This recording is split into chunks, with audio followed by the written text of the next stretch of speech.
What the heck did I do with my cell phone? Turn off your cell phones too, please, or silence them anyway. I was told to sign it. I'll turn mine off. And then we should be good to go.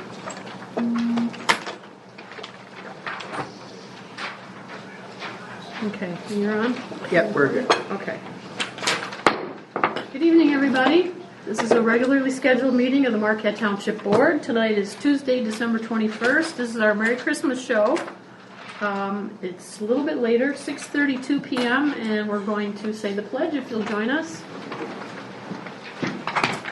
I pledge allegiance to the flag of the United States of America and to the republic for which it stands, one nation, under God, indivisible, with liberty and justice for all. Thank you. Roll call, please, Randy. Trustee LaRue. Here. Trustee Winslow. Present. Trustee Everson. Here. Trustee Marks. Present. Treasurer Johnson. Here. Clerk Rotary is here, and Supervisor Duran. Here. Staff present is Manager Kangas, our attorney Roger Zappa, Fire Chief Dan Shannon is here, and our Assessor MCAO Janelle Ruff is here, as a member of the Fire Department. Thank you. Do we have any emails from public? We do not. Okay. Any one in the public who wishes to address the board before we start? Okay, just want to make sure. Takes off 2 and 3. Let's see. Why don't we add the deputies? Right at the beginning, why don't we just add them to board education? Correct. Do we want to add them or just ask them to come up? Can do that, just ask them to come up. Okay. All right, we'll do that right before the fire department. Okay, let's get going here. Tonight we need approval for the consent agenda, which consists of approval of regular meeting and closed meetings session minutes of December 7th, 2021. Bills payable in the amount of $164,179.42. We have the Sheriff's Department activity report from November. We have a charter notice of channel changes, some name changes going on there. And I did include the December 2021 University of Michigan close-up report, the second one now. This is a little bit different, kind of interesting. And the November 2021 financial statement, and we do have a budget amendment, so we'll need a roll call vote for that. Did you want to read that first? Yeah, so we have the year-end budget amendment. This is usually rather lengthy because it encompasses the end of the year stuff. So budget amendment 21-11, authorization requested to adjust revenues and expenditures in various funds. The general fund revenue increase, including the ARPA funding, $204,000, state revenue sharing $40,000, community center rental $6,000, property tax administration $14,000, as well as other minor ones. Expenditure increases are as follows: clerk department year-end vacation payout and job reclassification, general service, computer services, recreation salary, supplies and utilities, building and ground supplies, repair and maintenance. The liquor law enforcement revenue and expenditure increases are based on actual payments from the state of Michigan. The Township Improvements Fund revenue decrease reflects lower interest received. The stormwater revenue decrease results from no permits received in 2021, offset by minimal administration contracted services. Wastewater revenue decreases reflect lower fines and forfeits, interest reimbursements, and license and permits, offset by increases in connection permits. Expenditure increases are in the General Services Department, supplies, repair, and maintenance. Move for approval of the consent agenda as presented. Support. Okay. Go ahead with your roll call. There's Roll no call. issues. Roll call vote is Trustee Marks. Yes. Clerk Rotary is yes. Trustee LaRue. Yes. Trustee Winslow. Yes. Trustee Everson. Yes. Treasurer Johnson. Yes. Supervisor Duran. Yes. Motion carries 7-0. Okay. Then unless we have any changes to the remainder of the agenda, we'll need a motion to approve that. So moved. Support. Okay, all in favor? Aye. Opposed? Thank you. I'm not aware of any conflicts of interest with this agenda. So we have been surprised with some of our members of our Township Sheriff's Department, and apparently they're going to be coming occasionally or every meeting, I'm not real sure, according to the sheriff, which is pretty outstanding. So I'm going to sneak them in the agenda right here. If you want to come up, gentlemen, and introduce yourself at the podium, and maybe we can think of some questions to ask you. Or if you want to just give us kind of an overview of what you're doing, what's going on, what shift you're on, that would be great. My name is Deputy Aaron Griffin. I've been with the Sheriff's Office now for coming up on 7 years full time. I recently just got the Marquette Township position starting last September and have been working afternoon shifts since.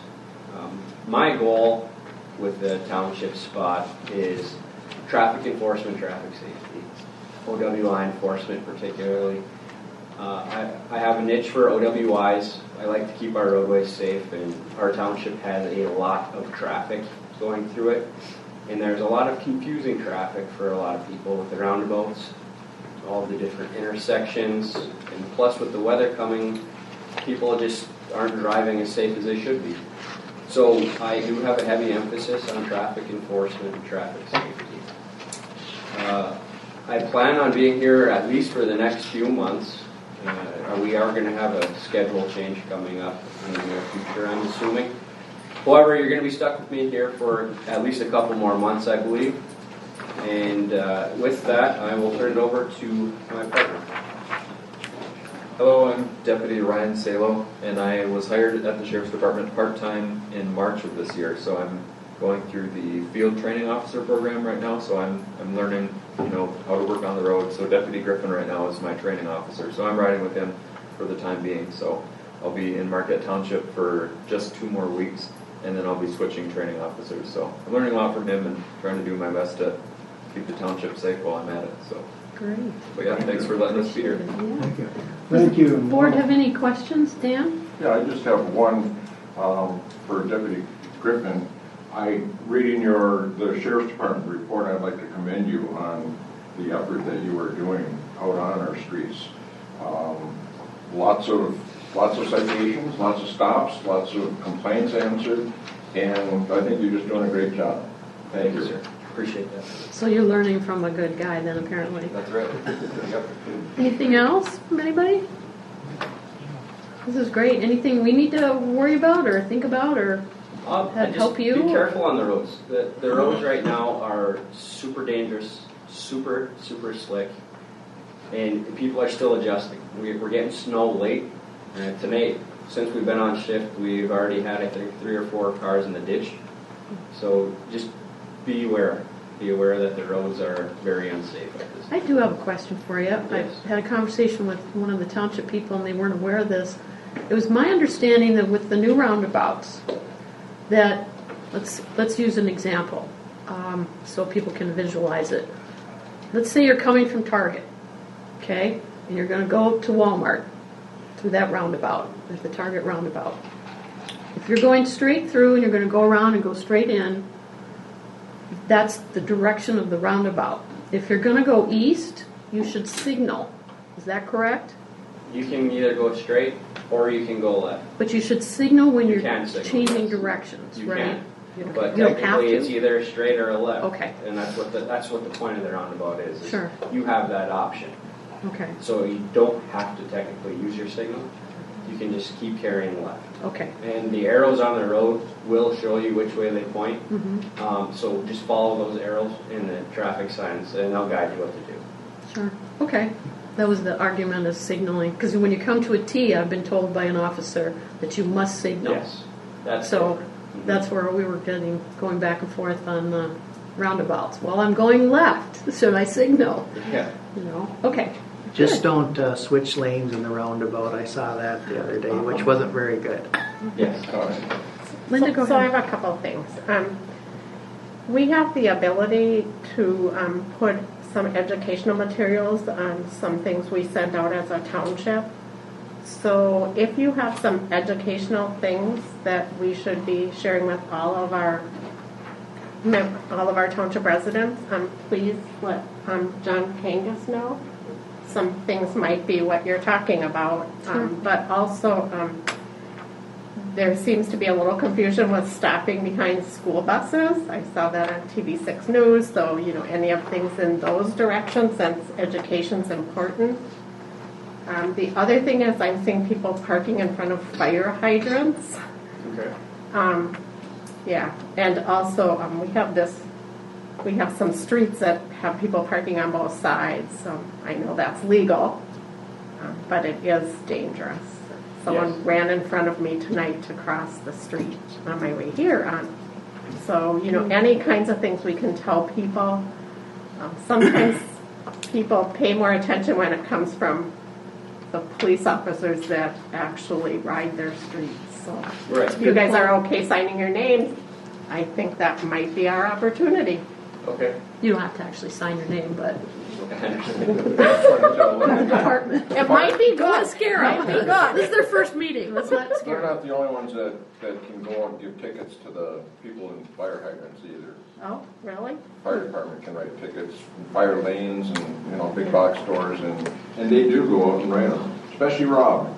Yeah. Well, I would certainly encourage that because I was very disappointed to see people in front of the fire hydrants. I guess. Do you have a location specifically where you're seeing that? I'm not going to share that today because I don't want. Well, you could say a street. Yeah. Well, we'll kind of see how it goes.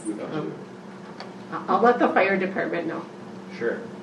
Yeah, it's very dangerous. I don't think people quite get it, even in front of Walmart. I don't think they get it until they have the heart attack inside of Walmart. Then they might get it. We'll just do like they do on TV. Just blast through the window and take the hose right through. Oh my gosh. Keep it under 900. Did you have a question, Pete? Yeah. Referring to your question about cutting across from Target, I've seen, the inside lane close to the roundabout is taken for left lane, and the other one is good for going straight. But the other day they had two people. He should have went around it and head east. They both wanted to go to Walmart. Oh. So That doesn't work. Yeah, it almost didn't. Thank you for coming. Yes, thank Thank you, you. guys. And we're going to be here for a couple hours, but if you have to leave or whatever, it's up to you. I mean, don't feel like you're going to have to. Oh, maybe an hour and a half. have to stay for You don't have to stay Okay. for the whole thing. question and answers and stuff like that. Yeah. We kind of like to have us get back on the road too, and Absolutely. keep us all safe. Well, you can always check our agendas in case there's something that you do want to comment on, if you think of it before you come in, Okay. just in case there's some community stuff. We try to educate, like Linda says, as much as possible. We know that only 2 or 3 people watch this, but we try anyway. No, we've got at least 25 followers regularly, I think. Well, that's great. So, But they read their water bill. yeah. Yeah, and that's a good idea. If you have something for us to put on the back of the calendar that goes, I don't know if you live in the township, but our utility billing goes out with the calendar for that month, and we use the back for our educational stuff. Okay. So if there's, if you want to do something every couple of months, or we split it, half and half, assessing and solid waste or whatever, or, in your case, police department and fire department or whatever. Okay. Keep that in mind. Excellent. And thank Greg for sending you. Okay. Thank you. Thanks. It was nice meeting you. You also. You too. Okay, now we get to meet some fire department people too. You can do your report first. I saw that it was kind of. It's long. It says fire department report and staff, so Yeah, that I was. saw that it was changed. Oh, thank you. No, that was nice. No, I'll introduce them first. And, Okay. First, I guess we'll start out in seniority. Janelle. Yeah. I'm sure most of you know Janelle. She works in the office. She's been with the department since 2004. Janelle, you can step up here also. And she's also the Marquette County Firefighters Association Secretary/Treasurer. Yeah. So Janelle, I don't know if you want to say a couple words about yourself.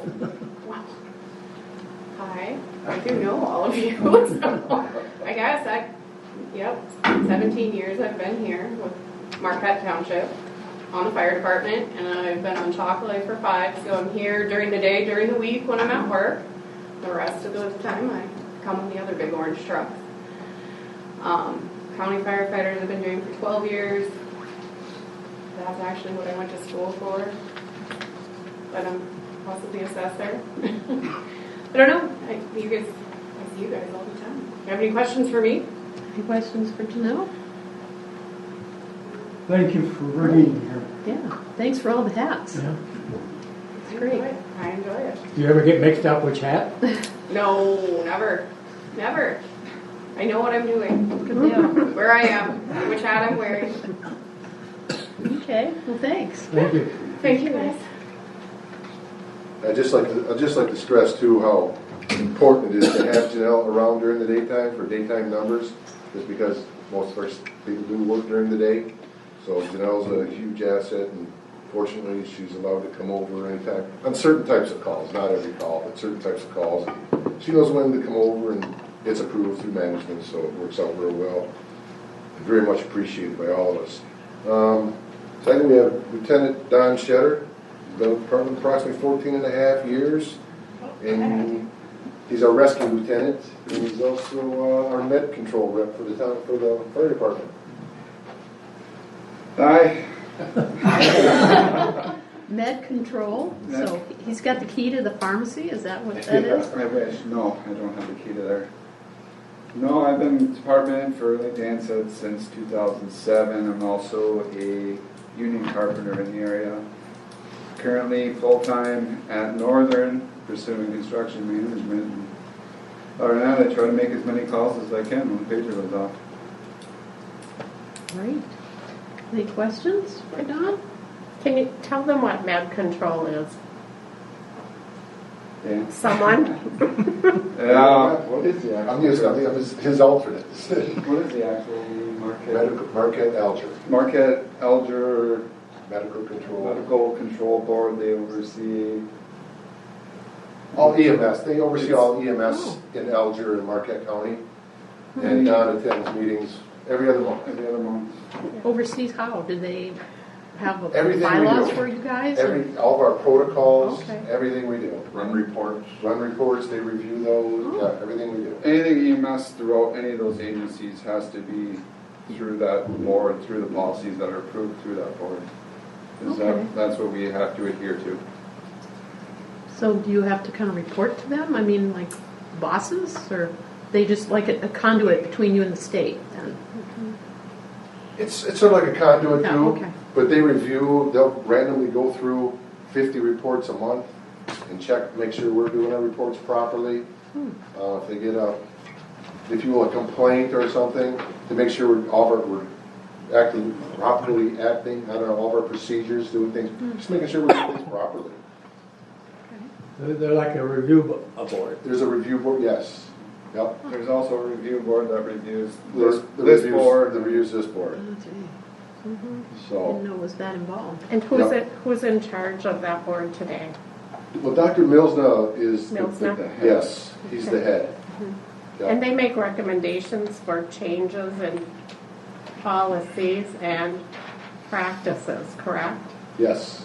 Yep. It's a very important place, and it keeps our community safe with that oversight.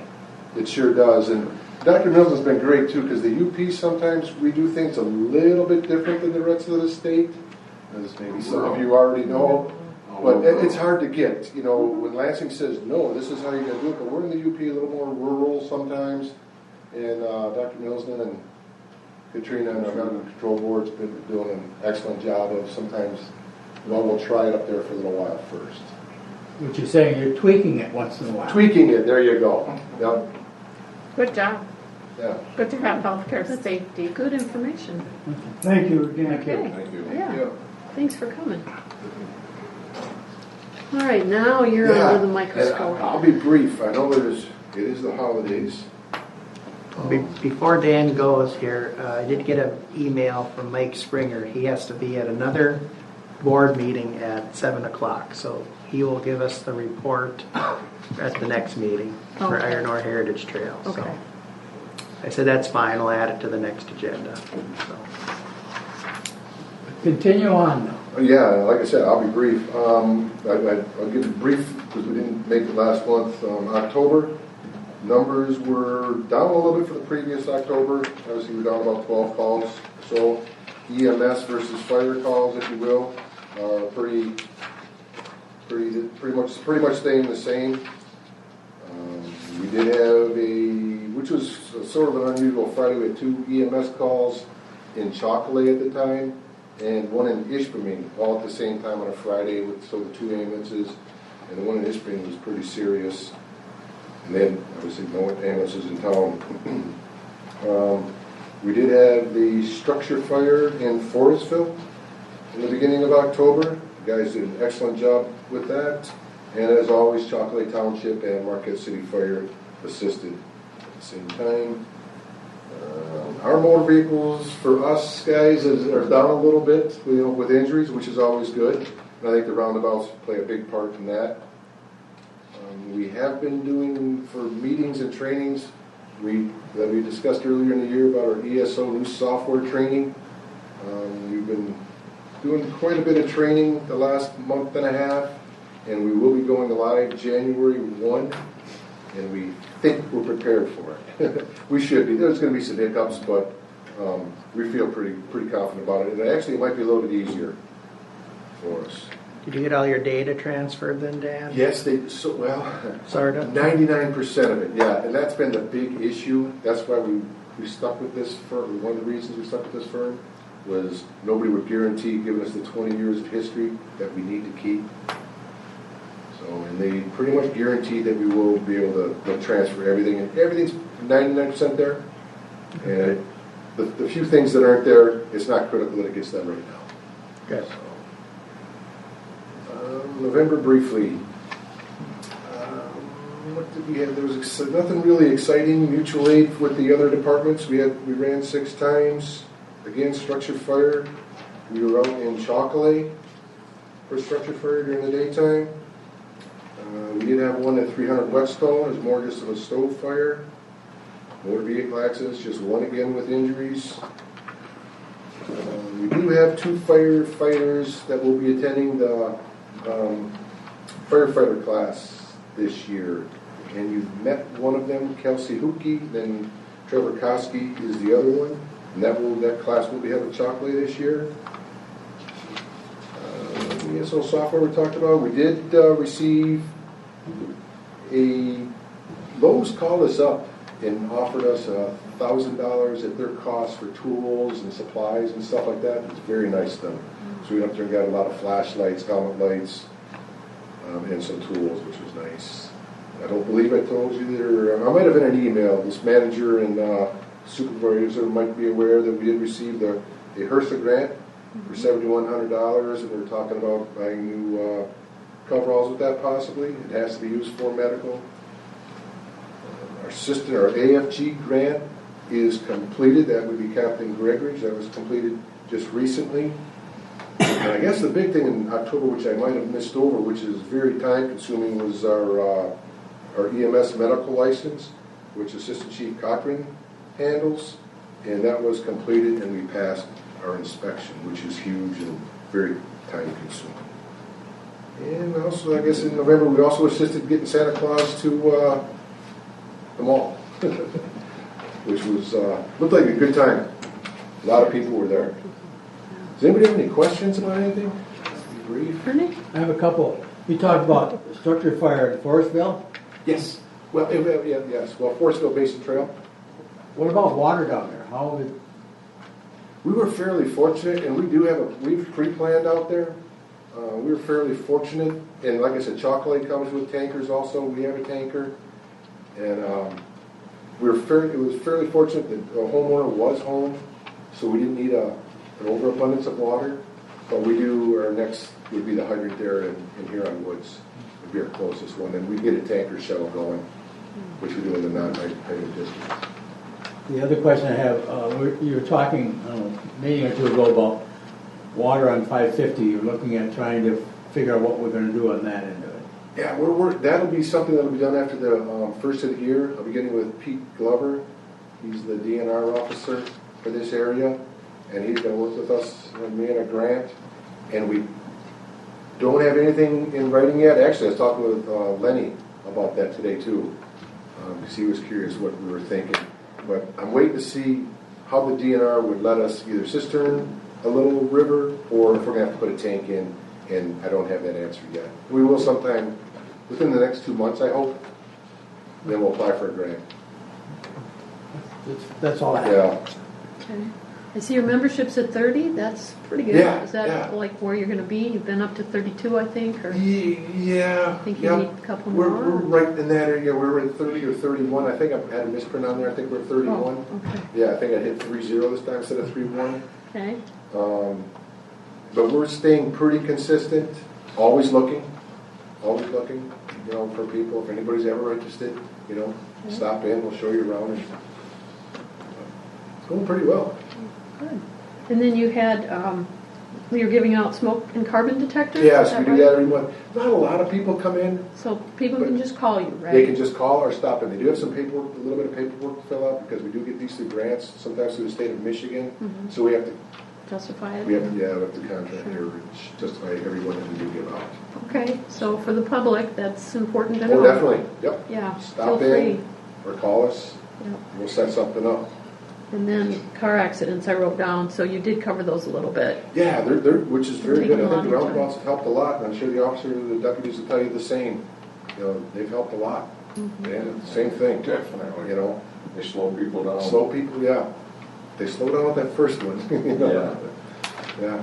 Thank you. Are you looking at a dry hydrant system up there? It would be a dry hydrant is what we'd like to do. I'm not saying it will be, and we might have to put a tank in the ground. Over 7-8 years ago, 10 years ago it was looked at, maybe not quite that long ago, and we really couldn't find a good water source that we had access to, so it might possibly be a tank. And I'm going to leave that up to DNR and Eagle to find that location for us. You know, it'd be nice to dry hydrant. Obviously buried deep enough so it wouldn't freeze. Yeah, you know, Well, yeah.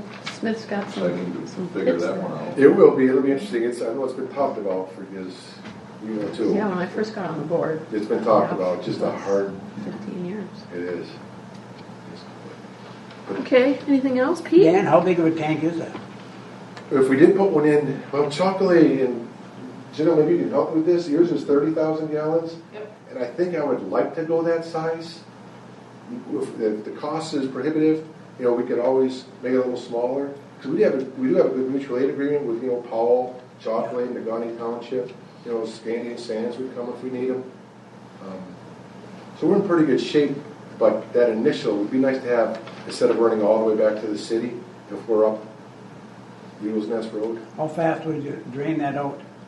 30,000 gallons? I guess it depends how many tankers were there, what size the fire we had. 30,000 is quite a bit. If it's over that, It's gone. I hate to say it, the house is gone now anyway, so. Well, that gives us a ballpark. I mean, Yeah, an it's, idea yeah, how big we need. yeah. It takes a couple of minutes to fill 3,000 gallon tanker, but you got turnaround time, depends how far we are, you know, there's a lot of variables in there. Road conditions. Okay. A lot of variables. Did you have a question, Randy?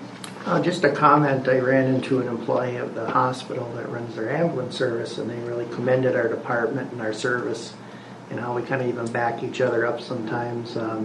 When they're busy, we can usually, you know, get to one of their calls or what have you, but they're very appreciative of our service out here. And I told them that's good, because we didn't know when we embarked on this endeavor how it was going to go, and it's going pretty well. So I think for our residents and even just for the county, it's good, because sometimes we're the backup. You guys get dispatched to the city at times, or maybe other Nagani Township, Nagani, if there's no other ambulance available. So Ishpeming Greenwood Reservoir, that's our farthest one. The service we didn't need. Yeah, no, we do. Some people That's thought that's that. nice to hear too. yeah, and they're very happy that we have the service, and you know, so. Oh, great. That's good to share. Yeah. What else? Anything else? Chief Linda? So, what is the Assistant to Firefighters grant for? This year, Yeah. what are we writing the grant for? Mm-hmm. Actually, we're an ambulance. For an ambulance? Yeah. Okay. Well, I mean, that's important to know. It is, yeah, and we were hesitant because, but no, it will be for an ambulance, and we won't find out August or September. Well, hopefully August or September we'll find out yes or no. Because I know we've had discussions with the manager and I think supervisors, all of us at the CIP, what we can possibly do if we aren't successful with that grant. And so for the residents to know, our ambulances are older vehicles. Yes. And they do require repairs as they age, and we want to be efficient and timely at getting to the patients. Yes, yep, they are, yeah, we're 21 years old and 16, going on 17 years old. Which is old for an And we bought them ambulance. used, and because not knowing, we're at that time, we need to have one, it'd be nice to have one very good, reliable ambulance. And we're hoping it's a high priority in the AFG grant system, and we're hoping with it, because of what happened in the past year with the pandemic, we're hoping it makes it a little bit higher. So. And we're rural. Rural always helps. Rural, I'll tell you what, that's a On big grants. plus Yeah. on the AFG. Extra points. You better believe it, yep. And so then my other question is, what time are you open for people to call or show up? Because people just show up for smoke detectors and carbon monoxide detectors. Yeah, we are there. There's pretty much always staff. Not saying if a call or something like that. We're there 7 days a week, from 8 o'clock until 4:30. Yeah, I would really encourage people to go get those. Those Yes. are, quote, lifesavers, Yes. right? Literally. Yes. So then my last point. question is, the government seems to be really encouraging electric vehicles. Okay, so I haven't seen a lot of electric vehicles in Marquette, but I have a concern about what happens when they get in a crash and our fire department responds to that crash. So that's just a comment. Training, it's a whole different game when the electric vehicle decides to hit the wall. Yes, it is. And we haven't had any personal in-service training. We've done a lot of reading, a lot of discussion. But yeah, our first one was, I'm sure most of you are aware, we discussed it briefly in a board meeting, the 550 Tesla fire. And it was just previous to that we did do a little bit of training, online training with Teslas. They're coming. The electric They're here. vehicles are coming, and maybe Yep. some of you have seen them in the community. I'm not sure how they respond to our snow and everything else, but Myers put a lot of charging stations They in. did. You sure did, yeah. So yeah. Sorry. Yeah. So I'm concerned about the safety when something happens Yeah. for all of us. Everybody, yeah, everybody. Well, I don't We're all know that concerned. everyone, I don't know that people know that there's a difference between an electric car accident and a gasoline engine accident, but there is a difference. There sure is, yeah. You know, they talk about your 30,000 gallons, that's probably what it would take possibly to cool down a Tesla Yeah. car fire. Yeah, 30,000 gallons of water has to cool it down. yeah. Hopefully they don't park it too close to a building after they're towed away. They're very cool looking. Oh, they are, yeah, I like the driveway ones. And since you did bring up the smoke detectors though, I would like to say if your smoke detector does go off and it's not just chirping, call the fire department. We will come check it out for you. Don't just listen to it or unplug it or take the battery out. Take the battery out. Yeah, yeah. If it's just chirping, try the battery first, but don't be afraid to call the fire department. They do that in hotel rooms too. They take the battery out. Yeah. Not a good idea. Right, We no. check them regularly anyway, Right. but Yeah, it's kind of scary. yeah, it is. You still make house calls, right? Yes, we do. Yes, we do. We'd rather have you come to our house and get a smoke detector. But yes, we still make house calls. Thank you. Anything else? Okay, good. Lots of good information. All right, thank you. Appreciate it. Happy holiday. Merry Christmas. Yeah, you Happy too. New Merry Year. Christmas. Okay, so we don't need the fire report again. Public Works. Lenny's been waiting, bated breath.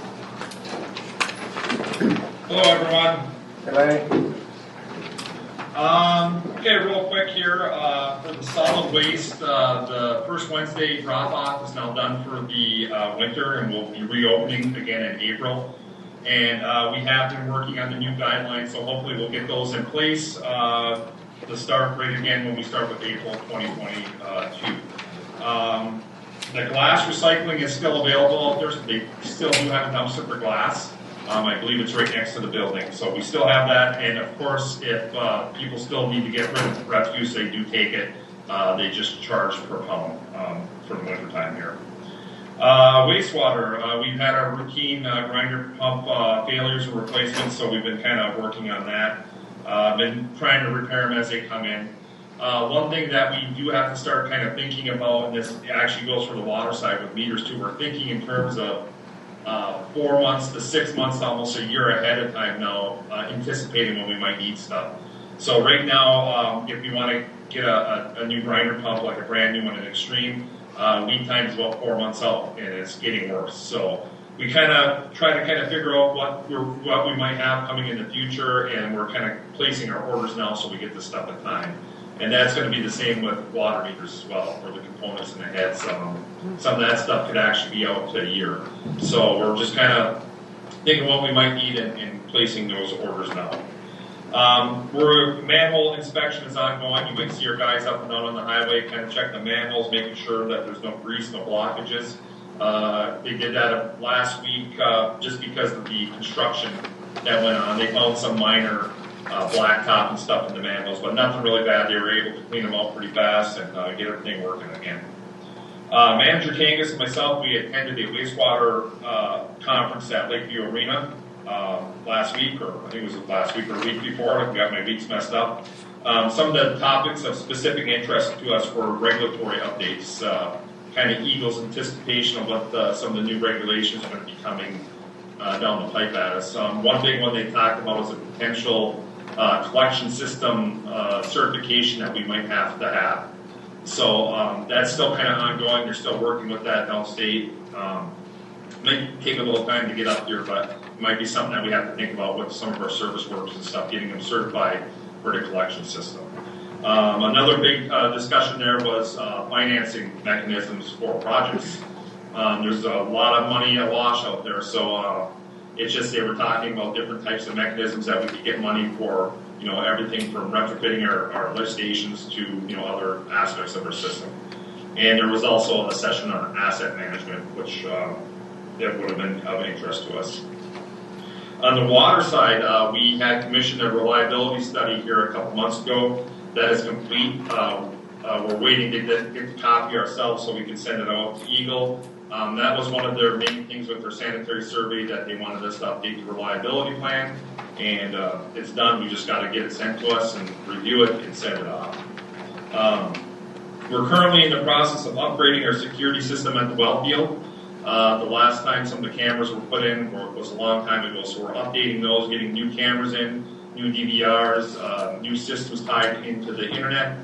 So we will be, at least for the security system, upgrade it and make it better out there. Last week we virtually attended free Eagle training, which is nice. Anything that's free that we can get CECs for, that the township doesn't have to pay for, that we like that. We were all able to get 0.3 CECs, which is 3 hours. So that goes towards all of our certifications to keep them up to date. And we did learn some from some of the topics and things that we didn't know, so that it was definitely a success whenever you learn something. We also have been doing a lot of in-house training with safety, especially this winter. It's a good time to do it when there's not a lot of projects going on. So we've been doing safety videos, safety trainings, and safety talks, and just kind of keeping up on all that kind of stuff. A safe workplace is a happy workplace. Building and grounds, last week they were busy with the snow removal, so you might see them up and down on the sidewalks, trying to get them cleaned. We've taken up over some more areas, so they're trying to get to those sidewalks and pathways as fast as possible, especially on the highway and for the schools. Those are the ones that they're going to try to hit first and keep those open for the children and for pedestrians walking through there. So they've been pretty busy doing that, and then all the normal facilities upkeep and keeping everything plowed out and shoveled out. They were also busy with all the brush and stuff that was falling on the pathways, cleaning that stuff up. So, and they also, whenever we have our safety trainings, we have those three come in with us because a lot of that type of stuff is also applicable to the jobs that they do. So we try to keep them up to date on their safety trainings and, with the safety talks and stuff like that. So that's all I have. Does anyone have any questions? How about, are you making any progress with the Oak Hills residents? They've been here a couple times talking to us. So of course, I did send out to the board the cost estimate that we have. I intend to try to get a hold of everybody and try to set up some kind of meeting for after the first of the year and kind of present what the potential cost could be and some of the scenarios and stuff like that. So I'm kind of waiting until after we get through the holidays before, we start trying to get some meetings and stuff, just probably because there's people gone and Sure.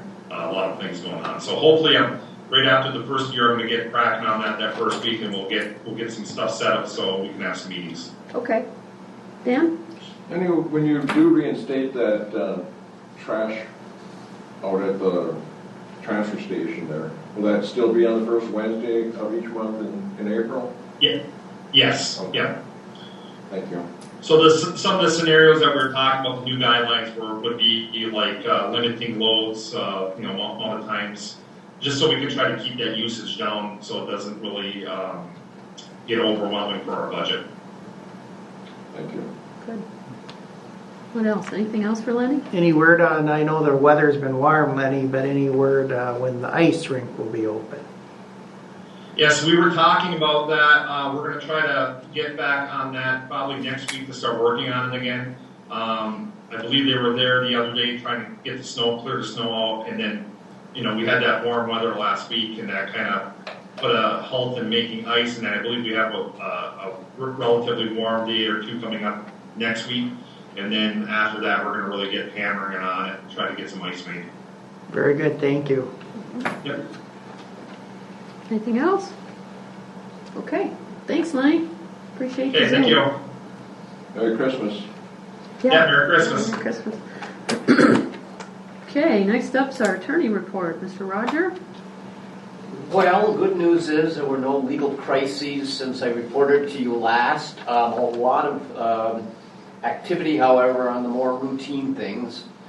Quite a few tax tribunal issues. We finally got the Thomas Theater one resolved, or internal issues at the tax tribunal who couldn't get the orders right that were being issued. That's taken care of itself. That one's done and over. We're also very close to being completed on another one that, if it doesn't resolve, we'll be going to trial in early 2022, but it's almost certainly going to resolve itself, it looks like, as of last Friday.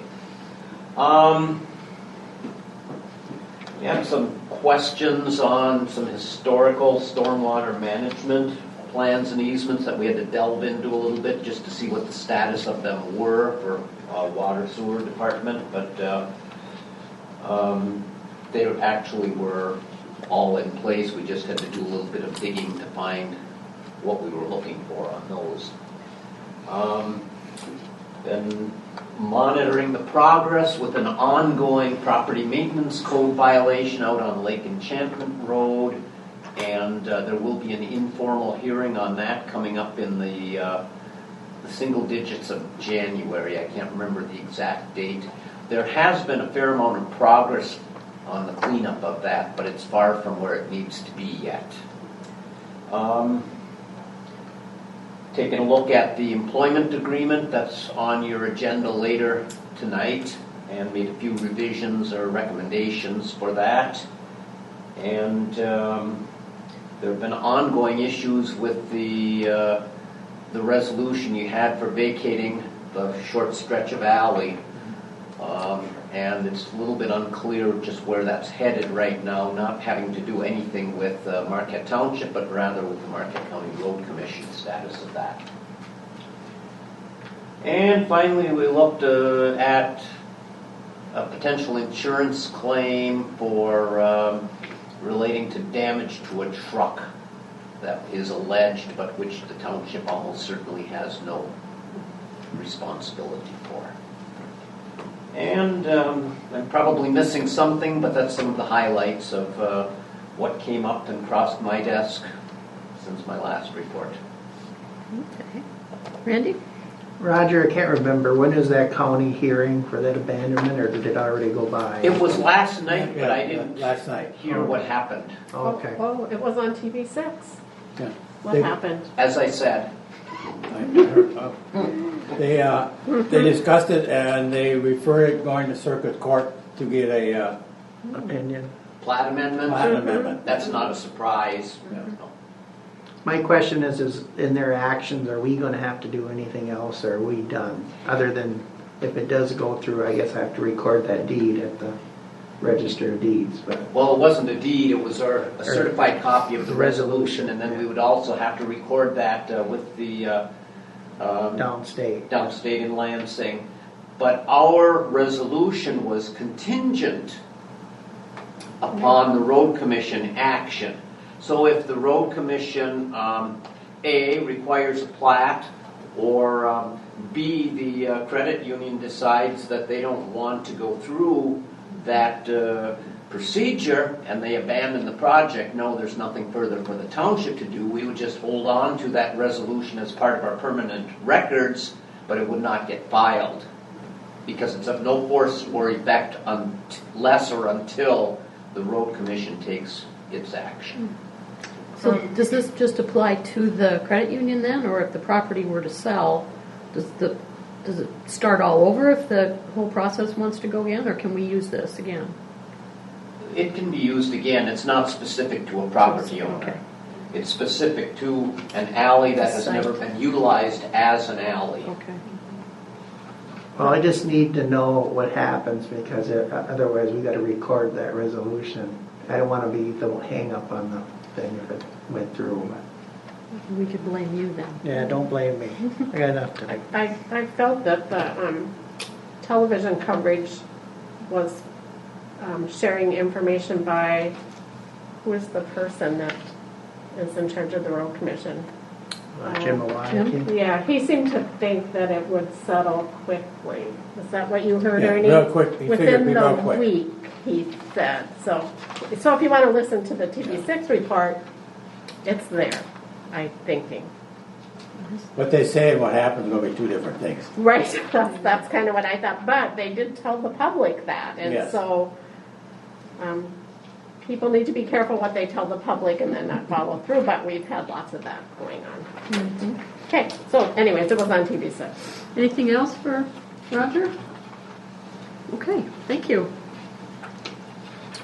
All right, next up is taxes and assessing. I know nobody wants to know anything about that or talk about it, but I'm not going to go through this. It's more of an informational page for the board to kind of explain it a little more in depth, and for the public, something they can kind of clip out of the packet if they want to and print it. And it basically just, the important thing that I thought everyone should know is the tax laws are created to protect the taxpayer from being overtaxed. So there's two hats there, because that means that they're not geared to the municipal government.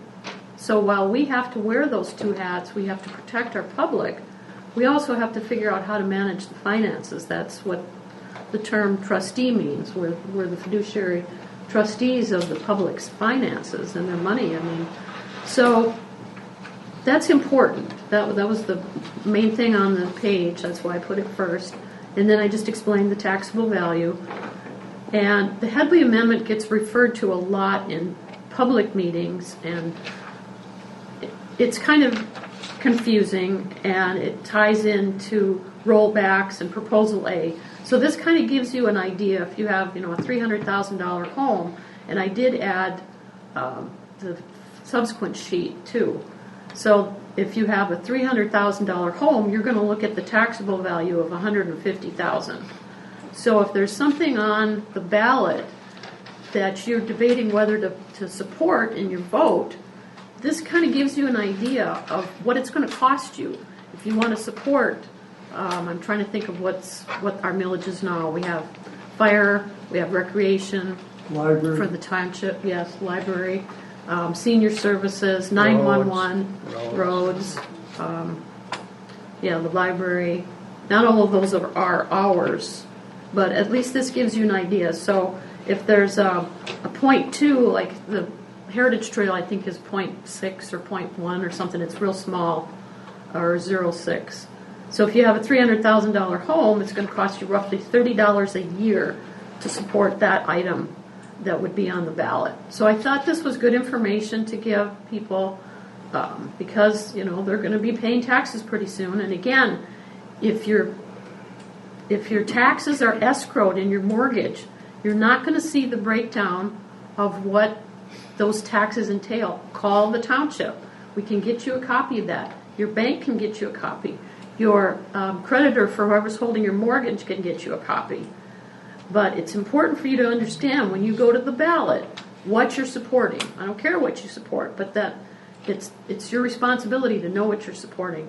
And when the township asked in 2008, yes, for 5 mills to support us, Headley is causing that to roll back a little bit. So when we're talking that we don't have quite as much money to spend as we used to have, that's part of it. The tribunal is a big part. But some of this is because of that rollback.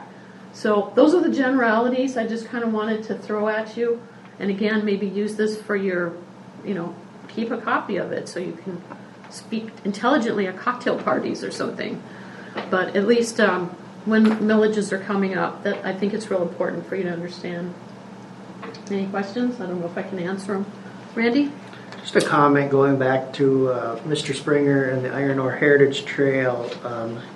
He had sent something last meeting. I forgot to mention it, but I'm sure he'll cover it when he's here next time. But their land acquisition for the property near Negaunee Township, that fell through, unfortunately. They didn't get funded for that. So I think they hopefully are going to try again. Yeah, Carolyn's going to pay you. That was an M&RTF grant. Yeah, it was the trust fund grant, and it just didn't go through. They weren't high enough on the priority list for that. So unfortunately, that project won't go through this year. So that was kind of the major thrust of his report, I think. So that was kind of disappointing for that group for now. So yeah, because we've all in the township, we've had a lot of luck. Even Fireman Gregorich, who's done so much work for the fire department grants, we've been very lucky, as a township, no matter what we go for. well, hopefully they Maybe next year. reapply and get it next year or the year after. But because I think that's important for that trail to get that property down the line. Mm-hmm. I think in their minutes they said they were reapplying. Mm-hmm. What's Yes, Ernie. a couple items you brought up, like uncapping. When property changes hands, the biggest problem I see as being treasurer is that a lot of times the real estate people don't tell the people that the taxes are going to go up because you got to uncap it. And then all of a sudden they'll see that no dollar amount and they'll come in and find out what's going on. Then you try to explain to them what's happening, and sometimes it's easy, sometimes it is very difficult because they're talking about dollars now that's coming out of their pockets and that too. So that I wish there was some way you could force the issue, but I don't know of any at this point in time. So it's difficult and that. And, it's amazing. Some people do fully understand it, and there's a lot of them that do not. And that. So Especially young couples too, starting out. One of our board of review members is a realtor in town, and she has spread the word through their organizations that how important this is and why. And one of us asked her last time, is that, what's the problem? And she said it's the new people getting married, buying an older home. The taxes are there to protect the taxpayer, so they don't go up too much. There's a multiplier of like 0.125 every year that the state says this is going to go up. I think it's 1.33 this year.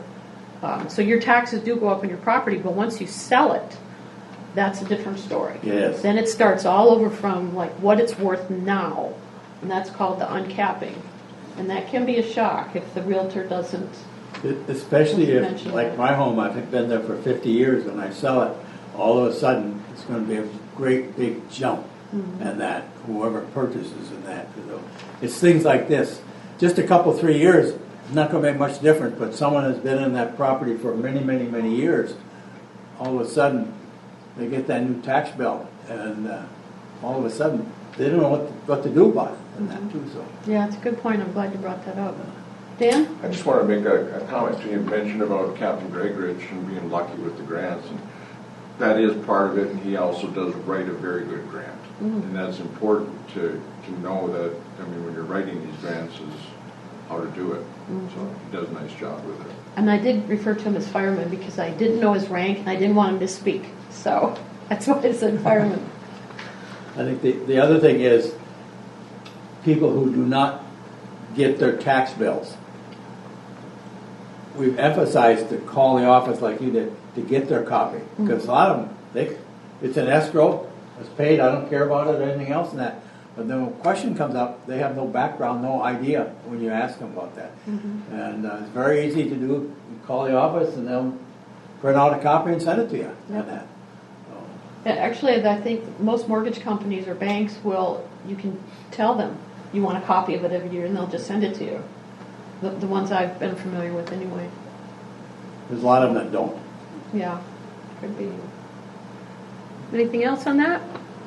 Okay, thanks.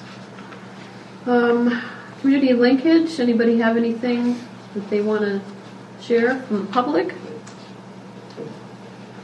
The only thing I was going to point out is the solid waste meeting minutes, from 12:15.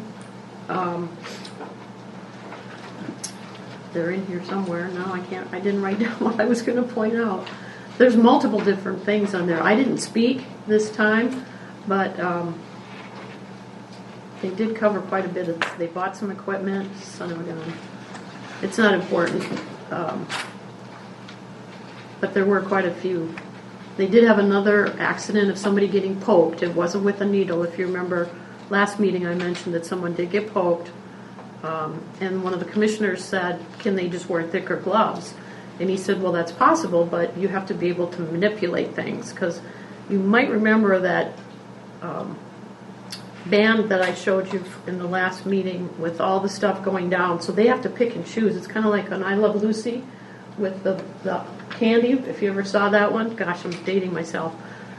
So they have to pick things up. They have to pick up the plastic bottles and throw them in different bins. And then, so they picked up something sharp and he was able to go back to work. It wasn't that important. But they just wanted to point out, be mindful of what you're putting in that blue bucket.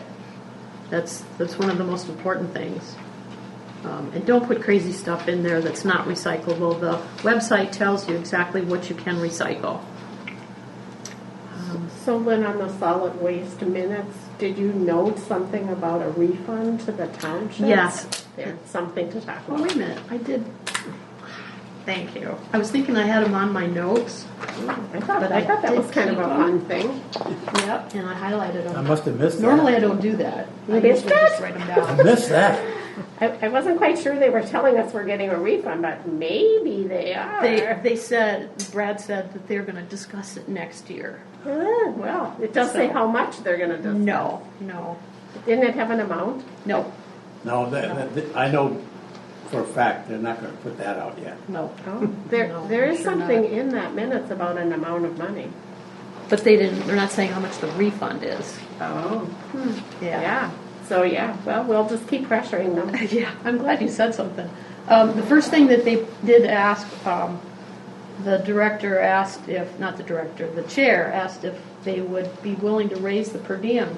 We had gotten requests I can see that. that whatever our per diems were, from the whole county, would we submit to them what they did. So, we did, and I'm sure everybody else did, and they got kind of the rates. And the board voted not to raise it, that they were going to keep them. And one of the commissioners was pretty upset that it had been, 18 years? I mean, we asked for an increase, or you asked for the board's increase after 9 years. We hadn't had any kind of an increase. And they did ask all 3 municipalities. And they said, nope, they were not going to do it. And one of the members was not too happy he even mentioned it again at the end. I He can go thinks back it's and not read it. reasonable. Yeah, it said how much money the planning commission members are paid. Yeah, they talked about all of them. Yeah, that's interesting to look at because the size of the planning commission, the amount of minutes spent at a meeting, and what they are reimbursed for coming. Yeah.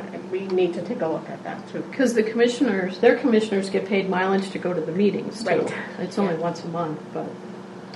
But So anyway, that was kind of interesting. They're not going to raise theirs. And they did say that the rebate item would be on hold until January. So whatever that is. And then in the report, in his report,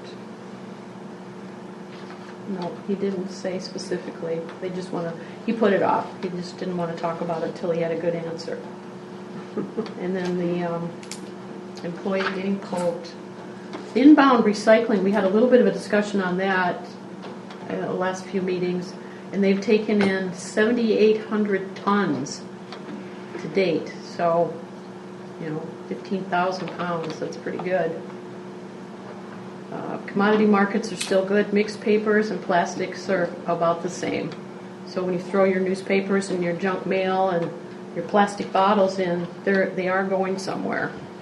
And you might remember I told you that they were going to do kind of a template agreement with Delta County, being an outsider and bringing stuff in. So the Delta County Board is going to review that next week. So maybe that'll be something that'll bring in some more revenue for them. And then Brad did do a presentation on the aluminum recovery. They're finding aluminum in some of the plastics, and they don't know what to do with it. And there is an aluminum market. So if they can get people to be aware of their aluminum and make sure the lids aren't, like if you open it by hand, how the lid will stick up, and it could be sharp. They want to make sure that they're being cautious. We're being cautious with aluminum because they might be able to find that as a market, and they can separate that out. And then the attorney report, Mr. Nordine reported that they had requested a special use permit. They had bought 100 acres between Sands and the landfill and Marquette Township. And they're going to do some sand extraction, but they're going to access it from the south side. They won't be impacting 492 or anything. So they were excited to have another sand source. They just had union negotiations and got them done. They have a 3-year contract, but there were no specifics on the numbers. And then the attorney's going to Mackinac County to talk to their board about recycling with the Solid Waste Authority. So that's another source of income for them. 30 years.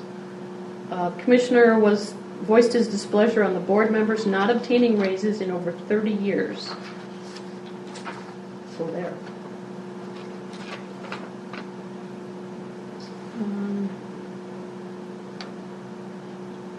They did get a grant for some of the equipment they would need for Delta County. They had to pay half, and Delta got the grant, so their contribution is $159,000. So if they do end up doing the aluminum, they're going to have to invest in some equipment. He didn't know what that amount was yet. Okay.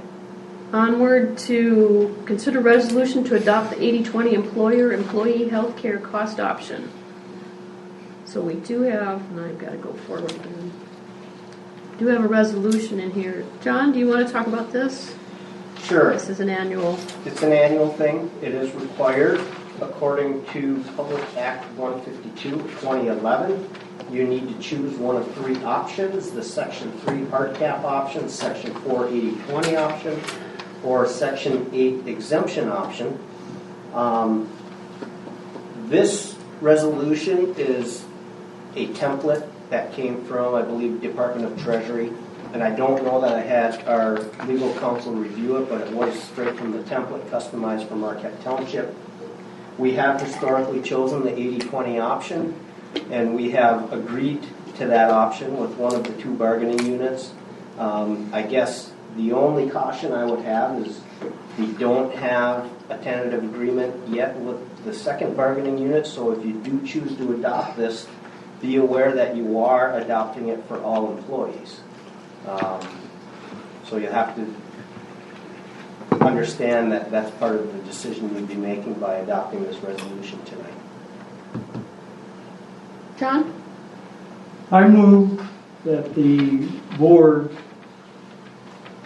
adopt the 80-20 option as its choice of the account planners under the Act. For all employees? For all employees. Has to be. Well, it isn't any different than what we used to do, so it's the same. Okay. Do we have a second? I'll support it. Okay. Any questions of John? So Linda? what are the repercussions of doing this without both bargaining units being part of it? Doing this now means all employees continue to be covered under the 80-20 option, as has historically been the case here in the township. What it does do is give up a little bit of a bargaining chip with the second bargaining unit, even though I think everyone understands that's part of the total package if we can come to terms on the rest of the issues that are outstanding. So I guess I don't know what the impact would be if we don't take action currently for those that we've already come to terms with. You are required to choose one option every year, so and I did not do enough research to determine how soon that decision has to be made, but our renewal is already in process, so I guess we're kind of at a point where we do need to make a decision. I remember when this hit, some of you might remember, we were in the old hall in the conference room, and Randy came in and said that the law had passed, and we had to make a choice, and we were going to have to every year. It was 2011. Okay, we have a motion and support. Roll call. Anything? Yep, it's a resolution. Anything else? Okay, go ahead, Randy. Trustee Marks? Yes. Treasurer Johnson? Yes. Trustee LaRue? Yes. Trustee Winslow? Yes. Trustee Everson? Yes. Clerk Rattari is yes, and Supervisor Duran? Yes. Motion carries 7-0. Okay.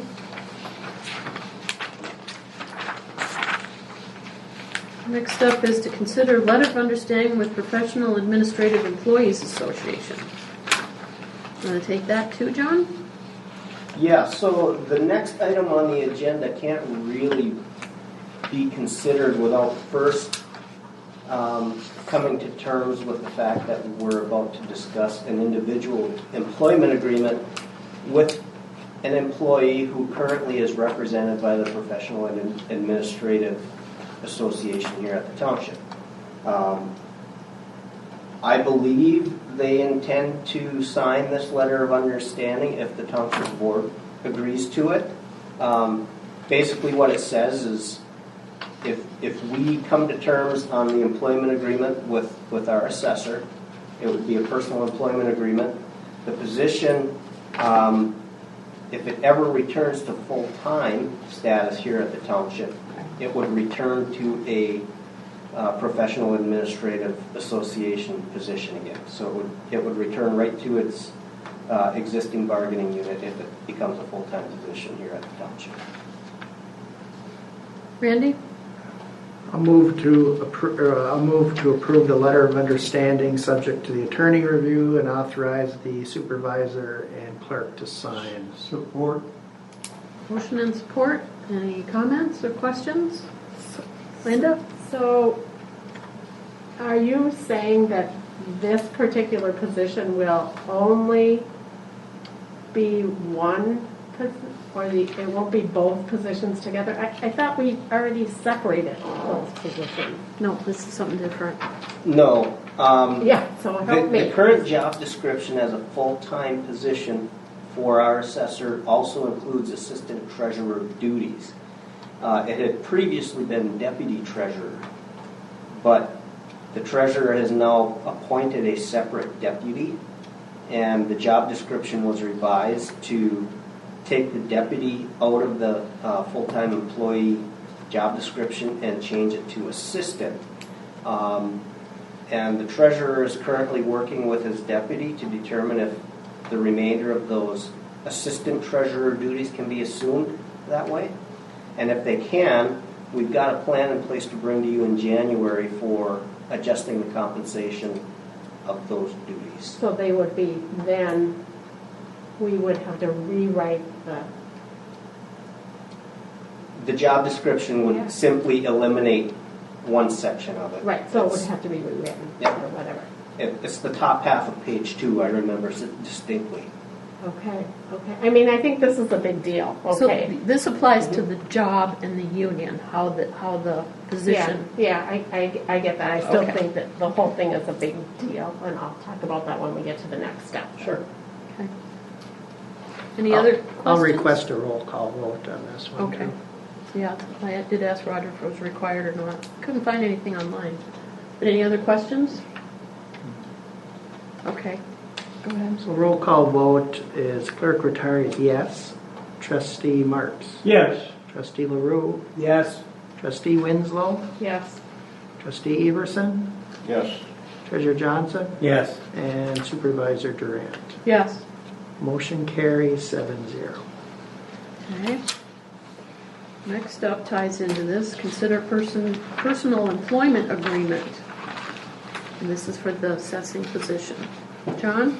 So what you have in front of you is the revised, edited version per legal counsel's recommendations.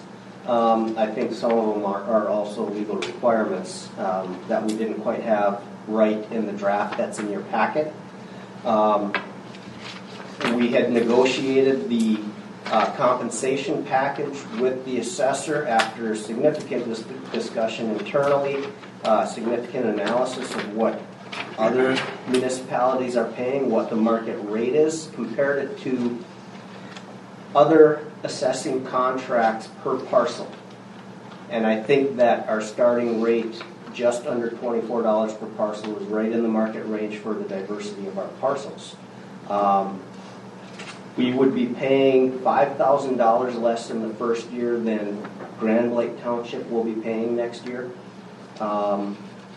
A little bit more than Chocoway and Negaunee, but we obviously have a significantly more diverse tax roll. And the city of Marquette, I think, pays $78,000 currently. All benefits would be given up as part of this agreement, so no pension, no health insurance, but the position would remain a W-2 position, and maybe Attorney Zappa can help explain the requirement on that, but I think the statute requires that the assessor be a township employee. So what the employee gets is an annual compensation and Social Security. When performing duties on behalf of the township covered by our workers' comp insurance and all of the other benefits that currently come with the association position are given up. So the expectations are laid out pretty clear in there. There's an annual performance evaluation that the township board conducts. And as long as the performance remains good, the contract stays in place. The assessor had specifically requested a 5-year contract in light of the fact that all of the other contracts we're negotiating or we have in place are 5-year. I personally didn't object to it. I don't think performance is the concern. The issue is having a continuation of our qualified assessing services as opposed to having to start over, find somebody new, or completely reevaluate the situation, which is a much bigger task than this already was. So, From the assessing perspective too, remember that the state pretty much controls what those job duties are required. There's monthly, quarterly, and yearly requirements that have to be made. The new AMAR review that has to be done every 5 years, 20% of all the properties have to be reassessed or reevaluated. Board of review, December, March, and July every year have to be covered. The assessor has to sign the roll. So there's specific duties and reports that have to be done. And we'll know if those don't happen. Mostly I would get those reports too. I would get those notices. I get the updates on the AMAR. So we'll know if the job isn't being done. So just more information from the assessing side rather than just the employment side. Dan? What happens with her existing benefits now? So her pension doesn't go away. She'll be able to collect that upon retirement. The health insurance would go away. But everything that she's accumulated because she is vested in her plan will remain available for her to use upon retirement. And how do these wages compare? You mentioned everything about the county, I think. Well, the county has contracts that are generally per parcel, and there's different kinds of contracts. There's maintenance contracts, which is basically what this is because our tax roll is currently in good shape. And then there's a full reassessment, which would be a much greater effort. But that goes back to the market rate of $23 to $25 per parcel. We're just under $24 per parcel in the first year. So then there's no sick and vacation time either. PTO, none of that. None of those benefits. The other big thing that I didn't mention is the cost savings to the township, which is really one of the big wins for the township if you go this way, and that's a $48,000 plus some change savings in the first year alone. And that's really 15 or so of that is in salary reductions, and the remainder is in the elimination of the benefit costs. I don't know who had their hand up first. Dan, did you? No. We're good. Marty? We talked about the retirement, that she is voluntary to continue in our retirement through her contributions in that. She is eligible to continue participating in our 457 plan, not the MERS defined benefit plan. Okay, that was wrong.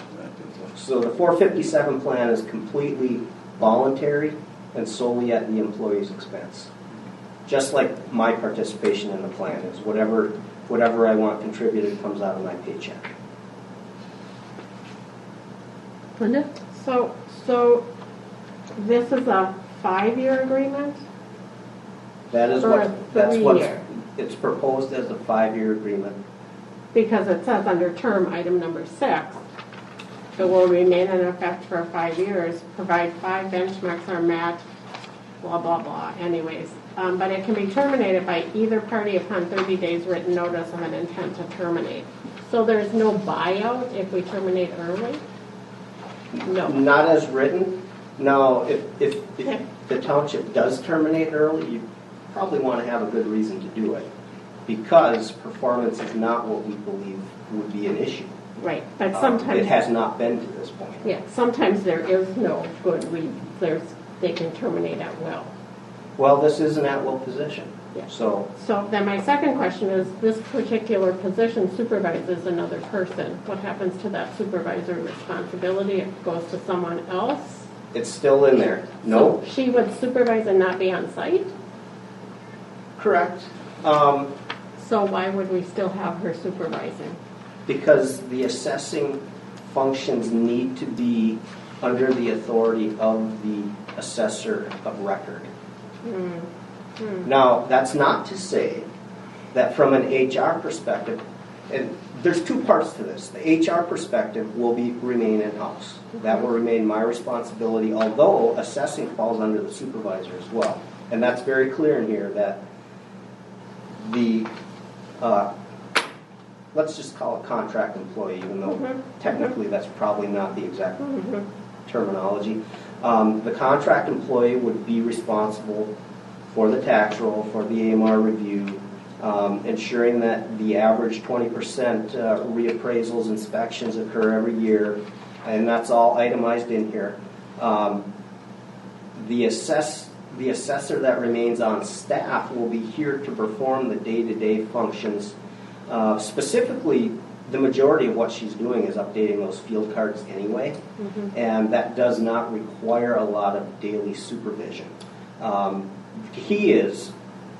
The assessor of record still has to have full authority of the assessing for the township. Okay, so Roger's going to explain why she's not just a contract employee and we don't pay any of her benefits, including Social Security. She becomes independent. Because the Internal Revenue Service has basically indicated that would be unlawful. Is the short term. Because it's an assessor position. Yes, it's specifically for that dealing with the assessor position. Because other basically. people, they have to do it themselves. Now, having said that, there are a couple of municipalities that I'm aware of that have nonetheless ignored that strong suggestion or requirement, and then you get the issue of if there's an audit or whatever. I mean, people can get away with things, so to speak, but that is the recommendation, is that the assessor should be an employee.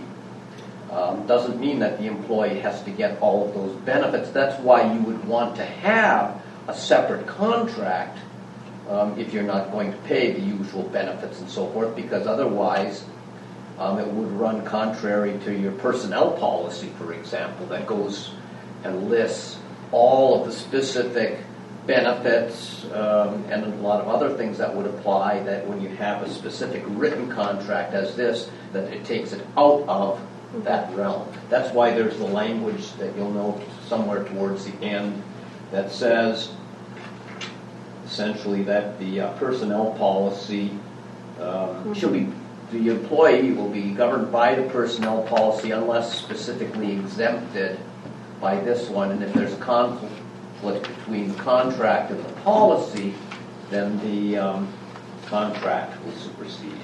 So I'll ask the $1 million question. So we have two assessors, right? So are we required by law to have, what are we required by law to have, and why do we have two? Is that the $1 million question? Different functions, but I don't think... It probably is a $1 million question, and I haven't been here, obviously, for the history of how can you guys? Two positions came into existence. Maybe our other board members. It was kind of a transition. I don't remember the exact details, but Janelle was working in planning. And she has the fire background, and she kind of wanted to get out of planning, and then she came into the office and she had an assessing background. So I think, in helping, I don't remember exactly how it fell together. We'd have to call the previous manager. But, typically the supervisor is the assessor. But since I'm not certified, we have one in-house. Not just me, but I mean any of our supervisors weren't assessors. That falls to the assessor. And when you don't have an assessor or have one contracted out. So we don't need to. Typically you have the supervisor. That would be it. Otherwise you'd have the supervisor and the assessor. But places don't have two. No, but they might have three. Many do. With diverse tax rolls, it's very common. Yeah. The city of Marquette might have three. But we're talking about a township this size. With our diverse tax roll, it's certainly possible. Yeah, this now, isn't normal. Could we debate it for a long time? Yes. And it is the $1 million question. I'm sure it's been asked before. No? Yes? Yes. Okay. Just a question. Because if that particular position went away, we still have an assessor. Which one? If she, law. if she desires to continue working under Yeah. those conditions. Right, but to So meet the law of the land, we The have. the other half of the equation is when you do the field work, sending one person out alone anymore is not necessarily the safest thing to do. So specifically during the times of year when you're doing field work, it does make sense to have two. I think we can argue the rest of the year for. Well, something to think about. Anyways, thanks, Roger, for your explanation of why they have to be under. It's unfortunate our government does some interesting things. That's what I'll say. Okay, Randy? In response to Linda's questions, yes, the city of Marquette has a similar arrangement. They have an assessor that's an employee contract. They have assessors in the office, and basically they answer the day-to-day assessing questions. It's more customer service oriented because if you don't, then you don't have the assessor that's contracted. Sometimes you can't get a hold of that person. They're out. So the person in the office is the one that's going to be the face of the assessing for a township, answering most of the questions of assessing, and then we'll get feedback from the contract assessor if they don't have that answer. So. Well, and the other thing that applies that I didn't think of till just now is the level of assessing certification that's required. They both have that. No. The present assessor, it's level 4, and we only need a level 3, but the other assessor is a level 2. So we have a little bit, like we don't need to, but we kind of do, depending on the circumstances. Yeah, certainly we could encourage the level 2 person to become a level 3, and probably we do encourage education. Yeah. Right, so she's not chosen to do that as of today. Well, there's been some training, but That we pay for, correct? I'm going to skip you, Randy, because Pete had his hand up for quite a while. For the assessors, they're supposed to do so many, I think it's 20% a year, but in our township, it's hard to get it all up in at that time. But I got questions about, she's willing to give up all her seniority, all the insurance and everything else.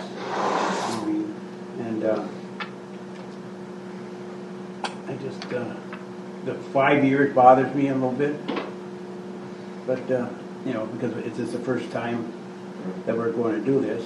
And a lot of it is our thinking, the virus and COVID brought us a lot of different things in a lot of offices all over. But this is something new to us, and to go out in 5 years and just, why don't we just go 3 years and see how it goes and stuff like that, right? But 5 year makes sense too, but I'm a little more cautious, I guess. Well, you did have a good question, though, Pete, that you asked me. Yeah, but what happens if she wants to come back? What happens to the seniority and the benefits and everything? Right. I hadn't thought about that. Does she start back at the bottom?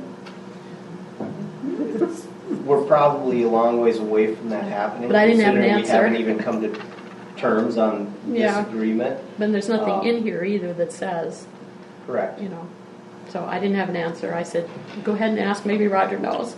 If we go down this path, I don't know that we ever reverse course, because the nature of the assessing world is going in this direction very quickly, because the number of qualified people is getting smaller and smaller. Same thing in the water and wastewater world. Certified operators are becoming fewer and further between. So you see people retiring and going to contracting on the side for small systems. How many years does she have in? 23 with the township. So 5 years is going to take her to retirement, most likely. Very possibly. She's still young. Yeah. But you're setting a precedent By what? by a 5-year contract and stuff like that. Well, the other thing is we know the person.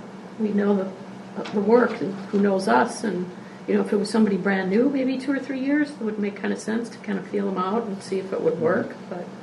That's why it's always better when you're dealing with stuff like this, take the names off, and you're just looking at the guts of it. The position, yeah. Randy, you can go ahead. I'll make the motion to approve the personal employment agreement as reviewed by the attorney and authorize the supervisor to sign. Okay. Support. We have motion and support. Any more comments or questions? Roger may be able to answer some of them. So maybe this isn't, is this going to open up a whole new avenue for other positions within this organization? Excellent question. Yeah. And I appreciate that because this has been evaluated Number one. up and down, back and forth. When this request was originally brought to me verbally, this was during the heart of the pandemic when a lot of people weren't coming to the office every day. There were multiple employees that said they maybe would like to consider, the township to consider virtual options in the future. Having said that, now that we're back to in-office work, this is probably the only position we have that will work this way. Mostly because of the individuals we have in the positions, but also the requirement that we have them available to meet with the public on a daily basis. This agreement requires that the assessor respond to inquiries within 24 hours or 48 hours, not more than 48 hours from receipt of the call. A lot of what the remainder of our employees do, you almost need immediate response. You have to be here. So I just don't see a way that this perpetuates through the organization. The second person that had originally suggested it said it's not feasible to consider giving up the benefits. So that's the big thing. I think most of the remainder of our staff wouldn't be willing to give up the benefits anyway. You have to have the means to get those benefits in other ways in order to make it work. And the assessing world, unfortunately, is going this way because of the lack of skilled, certified assessors. Okay. I wish we didn't have to vote on this time. Yeah, well, we don't have to. We have a vote. motion and a second. That's We why I can asked only if say there were no. any other questions. Did you have a question, John? I don't know, I have a statement. Sure, that's fine. I think that my review of this and what's gone on and the fact that we're traveling in a new era for this force, I think our manager, our supervisor, and our attorney deserve a real pat on the back because this is a job well done. And I support it. Thank you. Anything else? I'll request a roll call vote. Yep, I was going to do that too. Okay, go ahead. Okay, Clerk Retired, yes. Treasurer Johnson? Yes. Trustee LaRue? I have to vote no because I'd like to do some more research and studying on this, so I want to vote no for that reason. Okay, Trustee Winslow? No. Trustee Marks? Yes. Trustee Everson? Yes. And Supervisor Duran. Yes. Motion carries 5-2. Okay. Thank you. Good discussion. Linda, tell us about planning. You won't have a second meeting. You won't have one tomorrow. No, we only had one meeting on December 8th. I guess the important thing is that True North Credit Union came to us with their request for abandonment for an alley, and the discussion earlier was about how that had to go to the County Road Commission, and they are requesting them to do something else, but we supported it, so. Okay. The other thing is, there was another request for a vacation rental by owner. Okay, this time in Trowbridge Park. Oh. Yeah, so, we talked And we as a board need to talk about where do we want to go with all this? Do you want how many in your community? Well, the state's pretty much trying to control that. Well, I do know that, but it didn't pass yet. So it maybe will be an item to discuss in the future. And so the planning commission does not meet until January. Okay. Any questions for Linda? Does that have to come to the board, Linda, or planning commission takes care of it? To what? The vacation rental by owner? Yeah. Yeah. Well, it would have to be that we would have to create I don't know, do we call them policies or something, and that would Special come to use the permit, board. I mean, I think the board would want to discuss that, but they're not even talking about that yet as a planning commission. They're approving because there's been no communication to them to say that. I would like personally the planning commission to talk about address numbers on the buildings along 41.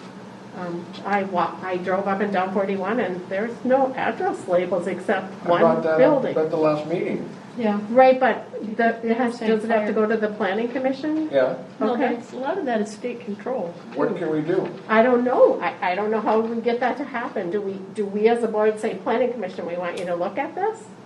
I think we talked about We it. do direct the commission. I Well, think it's very important for fire and EMS to have an address. so do we make a motion to do that, or do you just ask the planning commission to look at it? I mean, I don't know the process. What can we do legally? How can we Roger, enforce is that? there direction?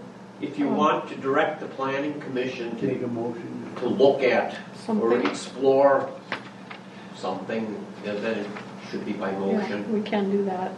So Dan, you talked about it. And they can make a motion to have us, question us too. Do I hear a motion? Yeah, I'll To make a direct the motion. planning commission? I think it's very important, and I think it's something that like I said, I first noticed it when Discount Tire Tires. stuff. I just went, wow, it just jumped right out at me.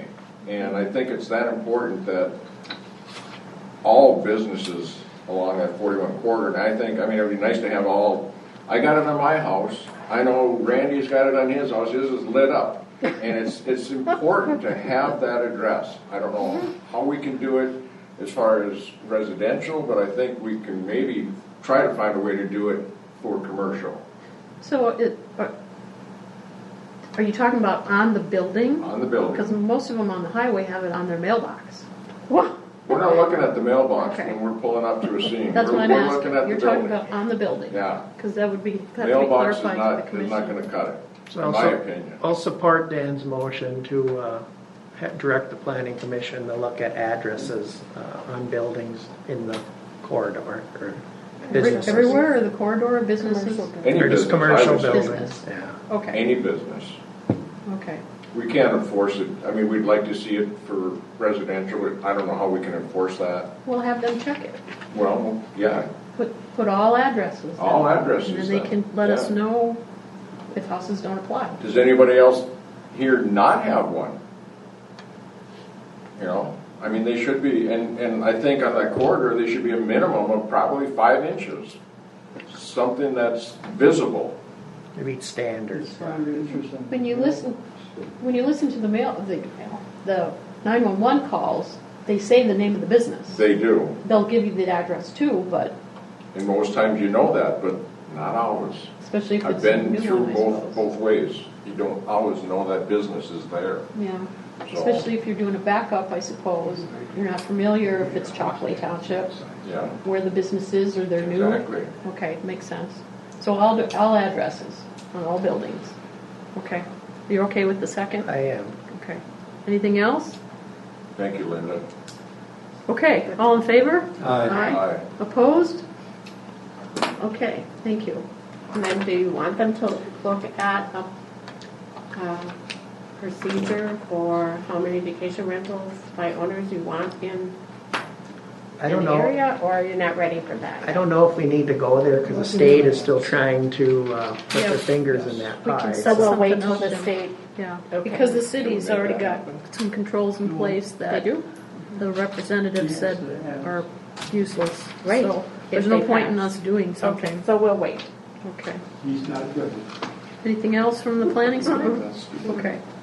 How about the rec committee? They did not meet. That would have been tonight, right? We did not meet. Right. Okay. And events? We don't care about events. Nothing's going on. The car show, right? In June will be the next one? Yes. Okay. And remember, folks, anybody who's listening or watching this, if you're interested in working on the car show, volunteer. You can just do that. If you want to work on just Christmas and help coordinate how the kids see Santa or whatever, call us. We'll put you in connection with the events committee. If you want to work on our August family get-together at the fields, let us know. You don't have to make a big commitment if you have a few hours or maybe a month to invest in time in some meetings. We'd appreciate you. We lost our public. Yes, sir. Or they'd be interested in any committee or any board. Sure. Offices in the board. Yeah. Events is a little less, restrictive because, but that way we can get them in, maybe get them on other committees. 100%. Okay, we have no public left. Anything emails? No, other than Mr. Springer said he'll be available next meeting. Okay. Did you have something else then? No, in announcements. Okay, go ahead with announcements. Okay, so in elections and announcements, there's still various things in the legislature. I have not heard anything moving forward yet. There possibly could be 3 elections in 2022. There's a possible May school election that I'll know in the middle of January if they're moving forward on. I think they need to, their sinking fund or something, I don't know. It's something, capital outlay, I think they want to get their millage re-upped on. So, but then we'll have the August primary and then the November midterm. So if the board is interested in putting anything on those elections, the timeline for May, if it happened, would be the middle of January. The August one would be the middle of April, and the November one would be the middle of August. So we have some timelines there, but if anyone is interested in being an election inspector, there will be trainings in early 2022. Just contact myself or Lois and we'll get you the information. The county will be offering some trainings and possibly even be here in this building. So, and what we do for the election inspectors, I mean, I do have a good pool, but some people are gone. They're snowbirds and gone sometimes in November, and they get other commitments in August, and we have a May one. But I like to get as big a pool as I can because then we can work folks in.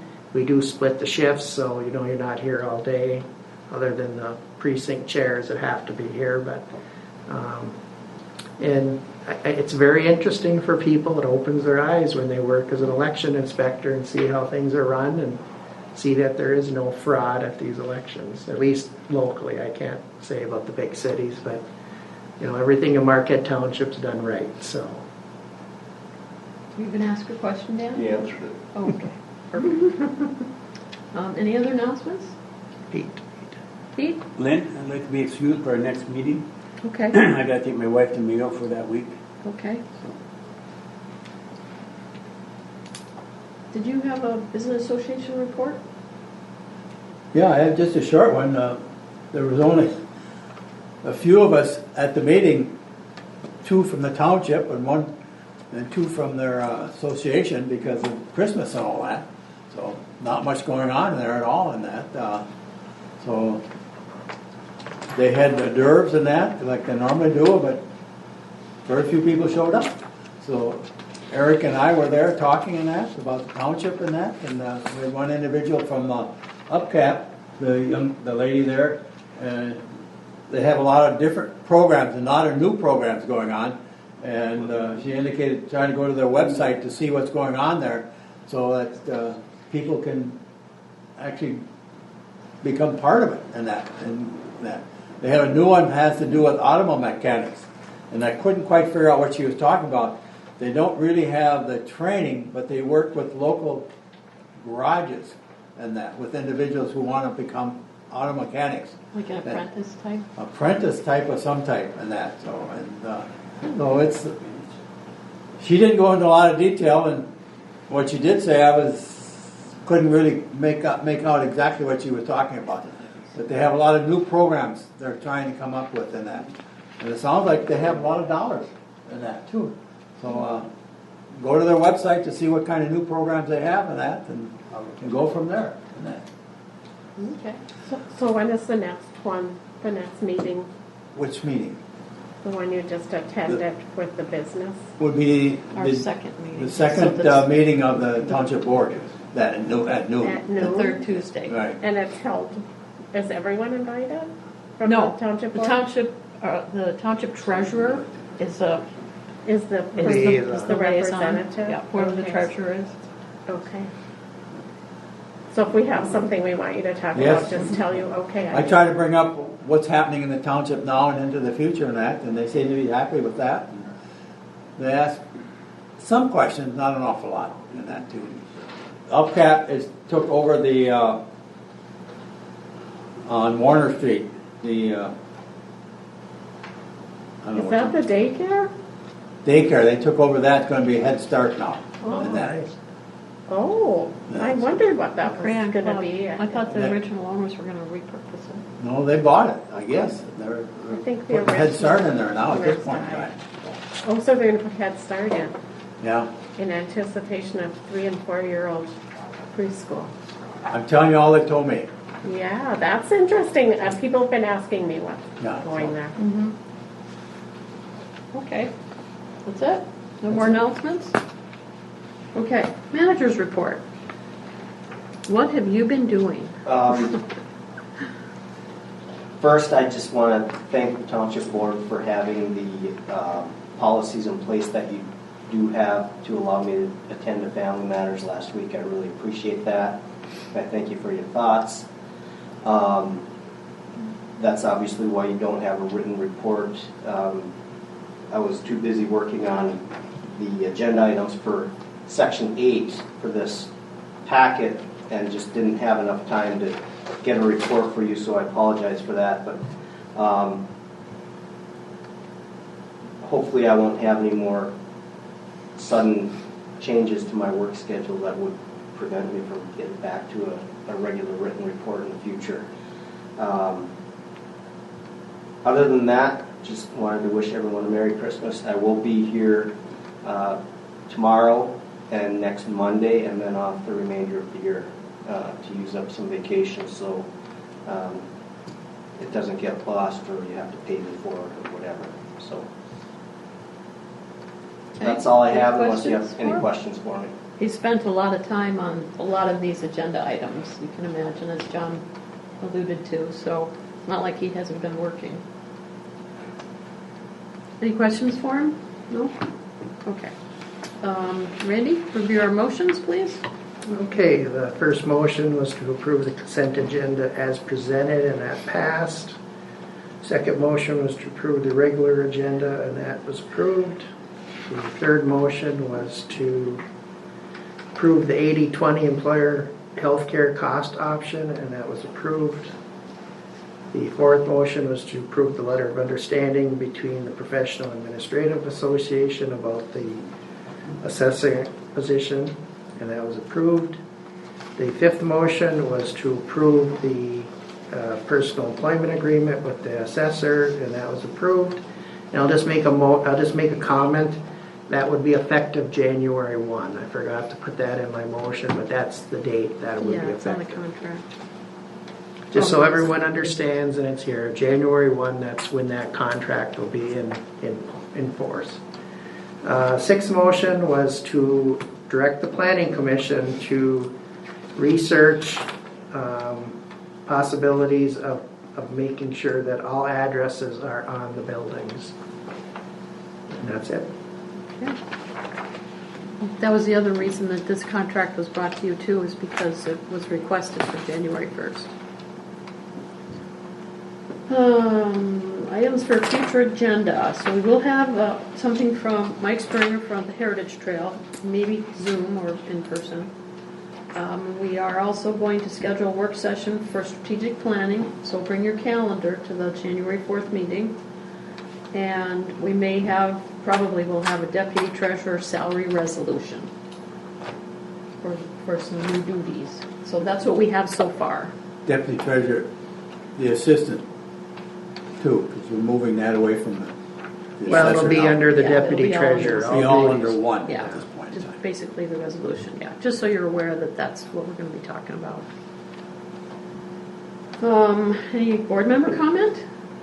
Other than Merry Christmas, Happy New Year, because this is our Christmas show, as Bob Hope always said. I do have a few items. Okay. And again, Merry Christmas, Happy New Year for everyone. The township offices will be closed Thursday and Friday of this week due to their contractual, that's what their contract says. So that some places are closed Friday, Monday, we're closed Thursday, Friday, and we'll be back open Monday. But we're closed next week, Friday. We're closed next week, Friday, for New Year's Eve, I believe. Is that it, correct, John? Friday? New Year's Friday Day, is actually. in honor of, or Or not, yeah, New Year's Day. because New Year's Day falls on Saturday. So they'll take that holiday on Friday, yeah. Okay, and second point was, I was walking around my house the other day, and there was almost a major accident at the intersection of Erickson and Warner. Someone blew the stop sign and almost was a big T-bone there. And fortunately, the roads were clear and the person could stop in time, but that doesn't happen all the time. So just make sure you know where your stop signs are and don't blow the intersections, because we don't need major accidents. Any issues with trees or anything? No. Well, my storm. third point is, we had a major windstorm. A tree blew over in my yard, and I'd like to thank the county of Marquette thank the fire department for coming and clearing the road from the tree. So that was put off to the side. And then I called the county road commission that day, and the next morning they were there and they cleaned it all up. And it was a really great job, so I commend the road commission for doing that. And on the fourth note, days are starting to get longer, starting tomorrow. Yeah. So the solstice has moved on, and we're heading to the summer solstice now. I So think I could tell a little bit tonight, just a few seconds longer. No, that's going good. Not till midnight, Dan. What else? Any other board comments, So, Linda? happy holidays to everyone, and I encourage you, if you're able, to get out and drive around the township and look at the holiday decorations. They are outstanding. And you can actually walk through the holiday decorations on Vanden Boom. Right. Yeah, just please park on one side of the road. Make my drive better, okay? That is a comment I'd like to reiterate on. Due to the fire department responses, if we have to come down that way with a fire truck or an ambulance, we'd like to be able to get through there, so please be careful on how you park. Yes. It's been a very congested area. Very. More than very. It is beautiful. It is. It is, yes. Pete, did you have your hand up? I was going to say something, You forgot? but Linda sort of jumped in there. Oh, did I say it first? Well, no, but the lighting and that. Oh, good. There's a lot of houses that people really went out and did a good thing this year, so it's kind of lit up. So enjoy the season. Merry Christmas, Happy New Year to everybody and to all our residents, and just be safe. Okay. Oh, one more thing too, Lynn. Speaking of the virus going around, just remember that there is a testing site in the township at the Westwood Mall, and I think it's open 9 to 5 daily, and I think even on Saturdays. So if anyone thinks they have the virus, make sure you go there and get tested so you don't spread it. All right. Now that you brought that up, UpCap is setting up a testing session place over in Lost Creek too, and that. I don't remember exactly what hours, but they'll be going over there and opening that up for the public too. and that. Well, and it's not just if you, I heard that on the news too, not just that if you think you have it, but if you're going somewhere, especially if you're traveling on an airplane, they want you to get tested 24 hours before you go. So just not just because you feel sick or something, but it's a good avenue to get tested. Some airlines it's required. Yeah. I did have to get it when I flew up in Canada. And then even when you come back too, get tested again so you can go back to work if that's your situation, or back to your family. We're going to test you to come back. Just wish it would all go away. Yeah, well, not anytime soon. And it's a free test too. It's a free test service. So just, take advantage of it. There's not too many things that are free in life, but this one is. The virus was free. Yeah, well, I don't want it. What else? Yes, sir. Watch the news for the Marquette County Health Department. They have the booster available at certain times, and also the flu shots available at certain times. And there's no cost to you. You just have to call and make an appointment and go, and they'll take care of it. Got them both. Most of the In and pharmacies Got have them to. both. Okay. Can we move on now? Closed session? Yeah, I'll make a motion. We move into closed session pursuant to MCL 15.268B for strategy negotiation sessions connected with the negotiation of a collective bargaining agreement if either negotiating party requests a closed hearing. And I think I heard a support. Yes, you did. But remember, our next meeting is January 4th. Correct. And the new meeting schedule will be on the door and on the boardroom door. I got that printed already. So if anyone's interested on there, it'll be on the door. And it's on our website with the calendar too. So. On the website too. Okay. So we're good? We got to make a roll call vote. Oh, yeah, you have a second. Go ahead. Okay, so Clerk Rattari is yes. Trustee Everson? Yes. Trustee LaRue? Yes. Trustee Winslow? Yes. Trustee Marks? Yes. Treasurer Johnson? Yes. And Supervisor Duray? Yes. Motion carries 7-0. We're in closed session at 8:28 p.m. Okay. Thank you. And I'll shut the Zoom meeting off. John will. I just closed the thing off, so we're done. Lynn? John's leaving, and we're good.